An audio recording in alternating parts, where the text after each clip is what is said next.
Hey, what's going on, everyone? It is Artex here. I am a proud owner of a 2014 Kia Optima SXL. That is a 2-liter turbo, and over the years, I've been posting on the Optima forums with various things, different upgrades.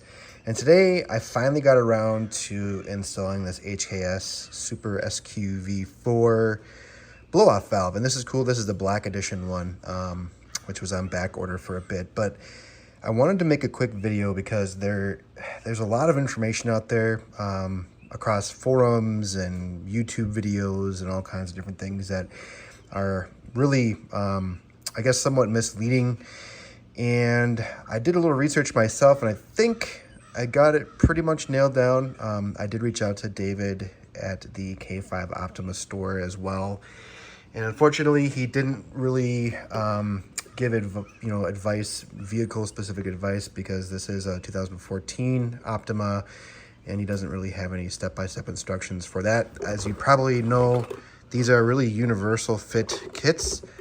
They don't necessarily include everything we need specifically for our application on our Kia Optima. So, no knock on David. He has been awesome throughout. All the purchases I've gotten from him have been great experiences overall, but I just wanted to, again, provide a little bit more information on my own experience today on this particular part. I am far from a mechanic. This is kind of a do whatever you want to do at your own risk type of video, but I will say the sound is awesome. It is much different than the previous Torcon vent-to-air plate I had on there previously, and I've read some things on those as well. And again, some of the information I've read on these particular things isn't very positive either. Here's the original recirculating valve, and then obviously those who are familiar with these plates, they kind of sit in between there, and then they vent to air instead of recirculating that air through the system. From what I've read, some folks say these are not the best because they're just kind of dummy devices that just pinch the air and they don't really do much as compared to an actual blow-off valve. So I don't know. Your mileage may vary, but I was just deciding I wanted to get something that would not only just be for sound, but hopefully prolong the life of the engine and hopefully prevent that compressor and turbo from having problems down the road. So here we go. I'm going to dive right in and just give you kind of a walkthrough of my process. So first of all, again, I have a 2014 Kia Optima SXL. I don't really have too many mods on this. I mean, I have some cosmetic stuff, some chrome delete. I do have an oil catch can here, Add W1, I think, which is one of the original oil catch cans. I took off, obviously, the Torcon vent-to-air mod I had on there. I do also have a recently installed JB4 tune, which I highly recommend. I'm lucky enough where I live here in Wisconsin to have 93 octane gas, and so I am running a JB4 Piggyback tune here. You can see it's kind of tucked in down next to the battery there with the little Bluetooth module which connects to their app.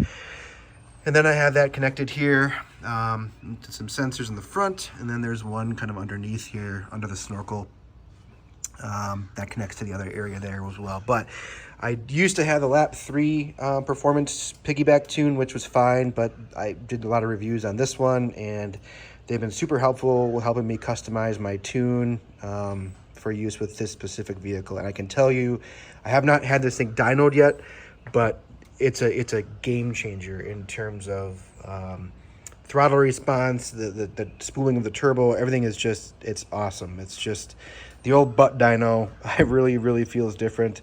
The car feels completely different to drive, and so highly recommend JB4 for this particular platform. I also just have a K&N drop-in filter in here, using the default snorkel for intake.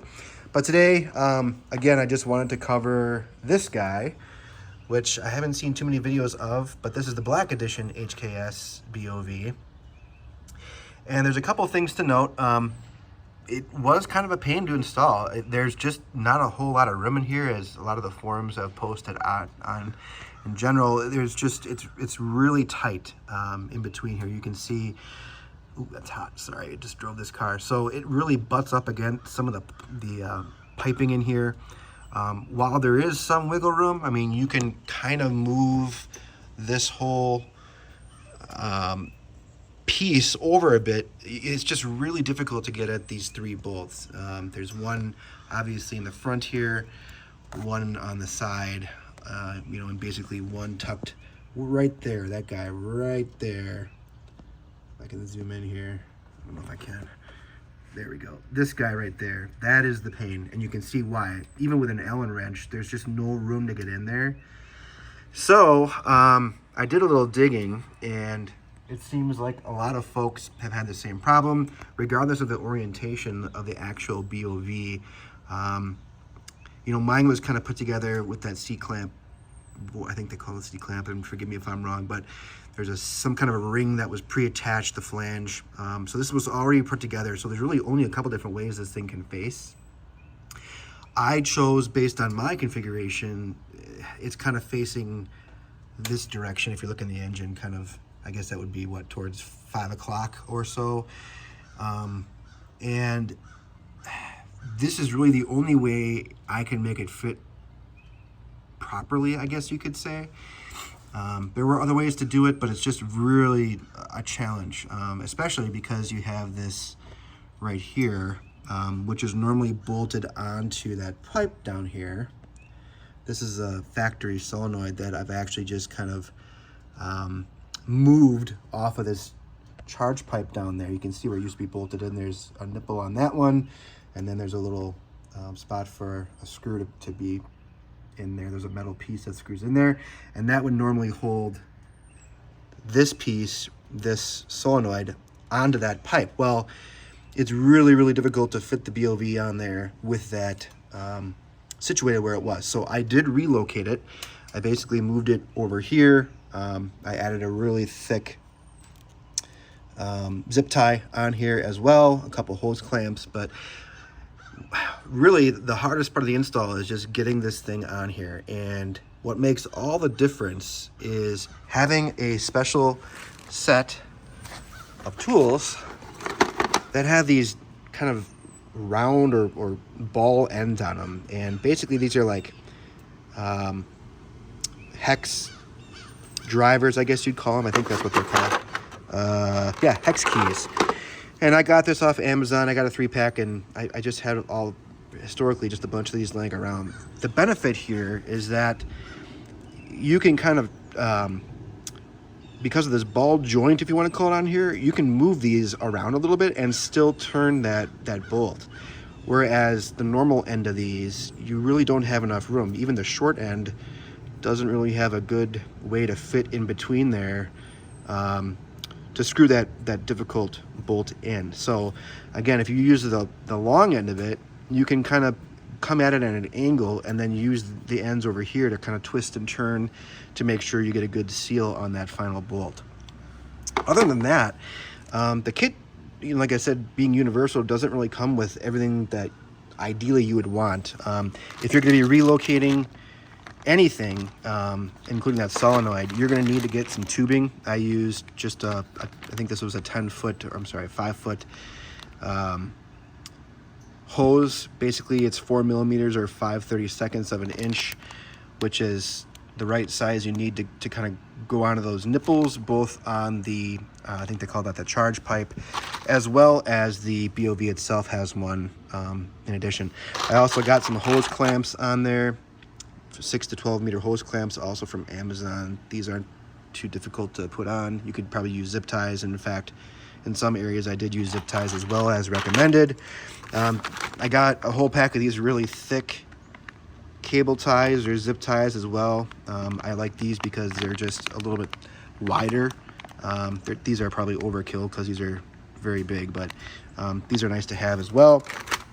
And then again, because you're dealing with hose clamps on there, a good set of pliers, whether it's needle nose or thicker, to kind of pinch those and slide those off the nipples on there. are really beneficial. Obviously side cutters for cutting, 10 millimeter ratchet socket. And then when all is said and done, the only things I had left were just a piece of stock hose and a metal piece, which was, again, the initial piece that was bolted down onto that charge pipe to hold that solenoid in place. I probably should have taken a video of that earlier, but if you kind of pinch these, if you have the whole contraption in your hand, the solenoid attached to this kind of goes into it and then kind of bolts on through here. Well, if you pinch these two together with your pliers, then you can remove this entire piece from that plastic solenoid housing, and it makes it a lot easier. So these are really the tools I used. And again, going back to that gap where that is, you can see here, I had to kind of come up down kind of on the side with one of those special hexes to get to this last bolt. But I have a nice tight seal. There's no leaking. And even with the sound, I guess, being directed internally towards the center of the engine, I guess it would be kind of that way. It sounds fantastic. It's definitely a different sound than the sound plate, which has kind of a whoosh sound. This is a higher pitched, more of a whistle. Still a whoosh, but a whistle, I guess, is the best way to describe it. And it sounds awesome. It seems louder. And I don't know if it's placebo, but I feel like the engine just runs smoother at higher revs. You know, I do have that JB4 in here as well. That was a game changer by itself, but then adding this, everything just seems really smooth at high RPMs and at high boost. And then letting off that throttle, you get that nice clean sound of this BOV, which is unmistakable. And I would highly recommend this over the Torcon plate, just again, because this is actually a functional device. It prevents that compressor surge. You know, sometimes you hear kind of that wobbly, fluttery noise coming from turbos. You don't want that. That's compressor surge. And this right here, having this in place will prevent that and properly vent and prevent that pressure buildup in there when there's no throttle. As far as the connections go, so as I mentioned, I did move this factory solenoid, kind of attached it here on the side. The initial, or I should say the default OEM hose, which is the shorter one here, I have this going into the filter. This side of the filter, I believe, is a 5 millimeter connection coming in, and then out is a 4 millimeter. So I did use the 4 millimeter hose there, which again connects to the BOV nipple there on the side. So it's a nice short run here, and a nice short run to the solenoid here. Now, this filter, pictures I've seen, not everyone I've seen has this in place, but apparently having this does prevent that blow-by, I think they call it, which is where contaminants can flow back through the system. Now, the jury's out. I'm not quite sure on this yet. Some people say it's bad having these in place because they can get clogged. Other people say it's good to have in place because it does some cleaning for you. But so does the oil catch can, if I understand correctly as well. So again, this is my experience. It's very new. I just put this on. I'll have to let you guys know down the road here what I find. But that's connected right now with a hose clamp on this side and then a zip tie on this side. I might change this actually to a zip tie as well. I just don't know. You know, these are fairly tight.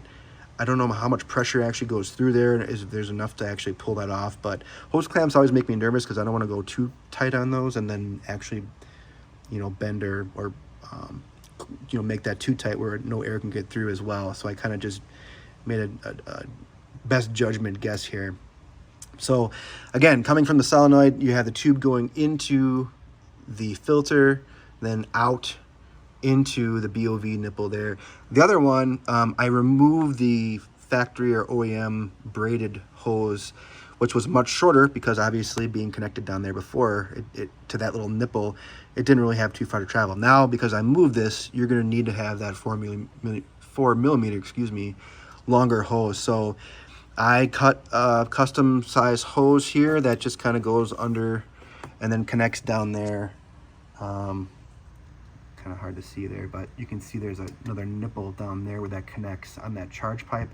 And I did add a hose clamp on there too.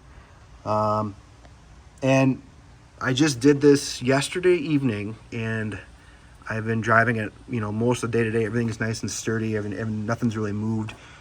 And again, I just can't recommend it enough. The turbo, that blow-off sound is just real smooth and high-pitched. It's the classic sound that you like.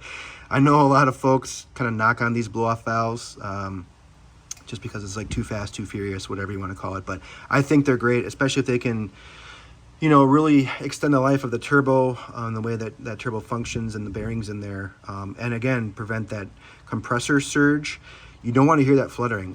That is bad. That is not a good thing to hear, and I have not heard that at all. I will say, even using that Torcon plate, I think that's the way I say it, Torcon is the manufacturer. Anyway, that sound plate, the vent to atmosphere, I feel like I did hear some of that fluttering at higher RPMs previously, and now I don't hear it at all. To make your life easier during the install, I did take this off as well, so you have more room.